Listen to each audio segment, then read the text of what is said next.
This situation is due in good part to the fact that most American Jews, especially the elders in the community, have little understanding of how far down the apartheid road Israel has traveled and where it is ultimately headed. They think that the two-state solution is still a viable option and that Israel really does remain committed to allowing the Palestinians to having a viable state of their own. These false beliefs allow them to act as if there is little danger of Israel becoming an apartheid state like South Africa, which makes it easy for them to side with the new Afrikaners. This situation, however, is unsustainable over time.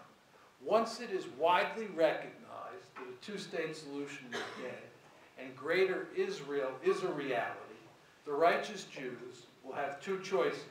This is the righteous Jews. They'll have two choices. Support apartheid or work to help create a democratic binational state. I believe that almost all of them, this is the righteous Jews, will opt for the latter option, in large part because of their deep-seated commitment to liberal values. Of course, the new Afrikaners will fiercely defend apartheid Israel because their commitment to Israel is so unconditional that it overrides any commitment that they might have to liberal values. The critical question, however, is what will happen to those Jews who comprise the great ambivalent middle. Will they side with the new Afrikaners and defend apartheid Israel, or will they ally with the righteous Jews and call for making greater Israel a true democracy? Or will they sit silently on the sidelines? I believe that most of the Jews in the great ambivalent middle will not defend apartheid Israel, but either will keep quiet or side with the righteous Jews against the new Afrikaners, who will become increasingly marginalized over time. And once that happens, the lobby will be unable to provide cover for Israel's policies towards the Palestinians as they have up to now. There are a number of reasons why there's not likely to be much support for Israel inside the American Jewish community, as it looks more and more like white-ruled South Africa. For starters, apartheid is a despicable political system, and as I've said, it's fundamentally at odds with basic American values. This is why the new Afrikaners will defend Israel on the grounds that it's not an apartheid state, and that security concerns explain why Israel has to discriminate against and oppress the Palestinians. But again, we're rapidly reaching the point where it will be hard to miss the fact that greater Israel is an apartheid state, and that those who claim otherwise are either delusional or disingenuous. Simply put, not many Americans are likely to be fooled by the new Afrikaners' arguments. Furthermore, survey data shows that younger American Jews feel less attachment to Israel than their elders. This is surely due to the fact that the younger generations were born after the Holocaust and after anti-Semitism had largely been eliminated from American life. Also, Jews have been seamlessly integrated into the American mainstream to the point where many community leaders worry that rampant intermarriage will lead to the disappearance of American Jewry over time. Not surprisingly, younger Jews are less disposed to see Israel as a safe haven should the Goyim go on another anti-Semitic rampage, because they recognize that this is simply not going to happen here in the United States. That perspective makes them less inclined than their elders to defend Israel, no matter what it does.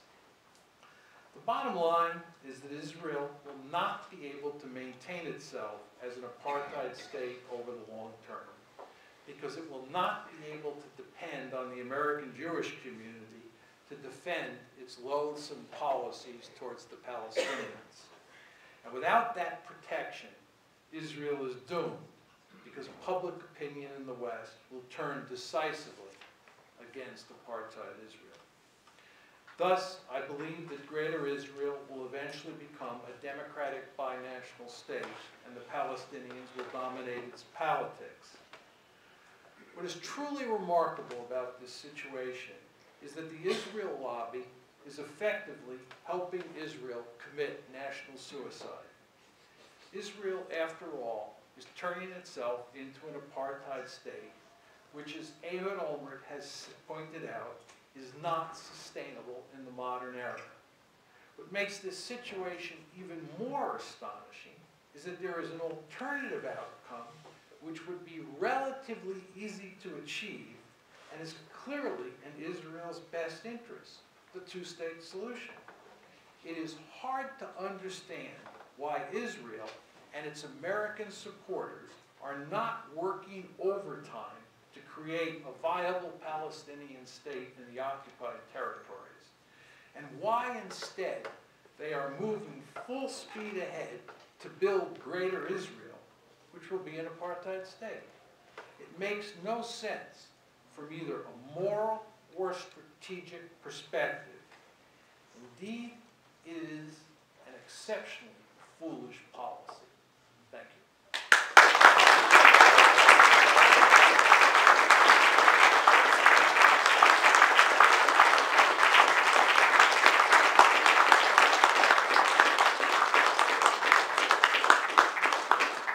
I'll be happy to take questions, and I would just appreciate if somebody wants to just make a statement or bark at me, that's fine. But just confine it to a minute, and please confine your questions to 1 minute too, so we can get as many questions as possible. Sir. And if you'd stand up when you ask the question, just so you know, everybody in the audience can hear you. I'm just curious about a timeline for this scenario, how long it will take to play out. In your opinion. The question is, what sort of timeline are we talking about? It's hard to put a specific number of years on how long I think it will take for this scenario to play out. But I would guess somewhere between 20 and 30 years. That would be my guess. It is possible that it could happen more quickly. As I said before, you do not want to underestimate the importance of the internet. The internet is a game changer, right?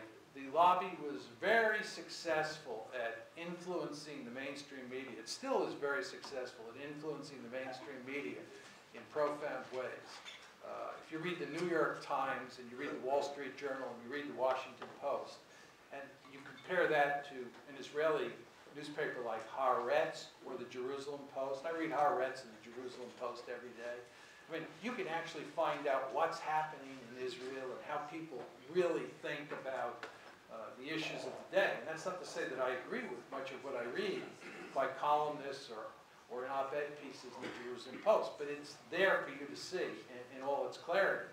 But the American media is sadly deficient on this count. But of course, as you well know, what's happening in the United States is that less and less people are reading newspapers and more people are getting their information from the internet, which tells you that more and more people are reading Haaretz. When I was young, I didn't even know what Haaretz was. And then when I found out what it was, I couldn't read it because there was no internet. But now there's an internet.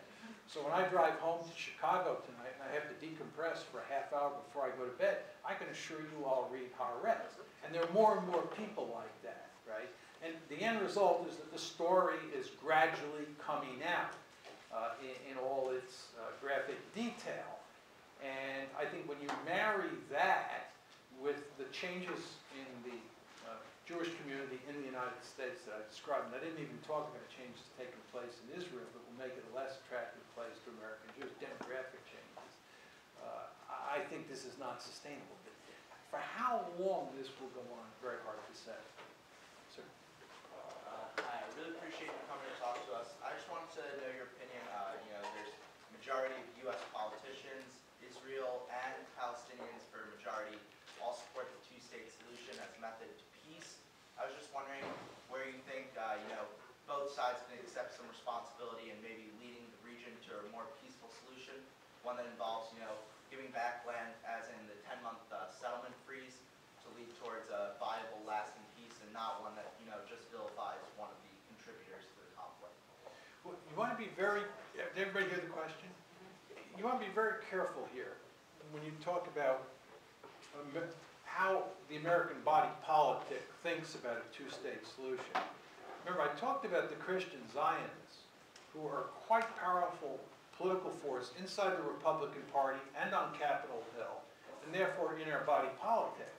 And the Christian Zionists are by and large opposed to giving any territory to the Palestinians. They want to create an Israel that controls all of what used to be known as mandatory Palestine, because as I said, they believe that will facilitate the second coming of Christ.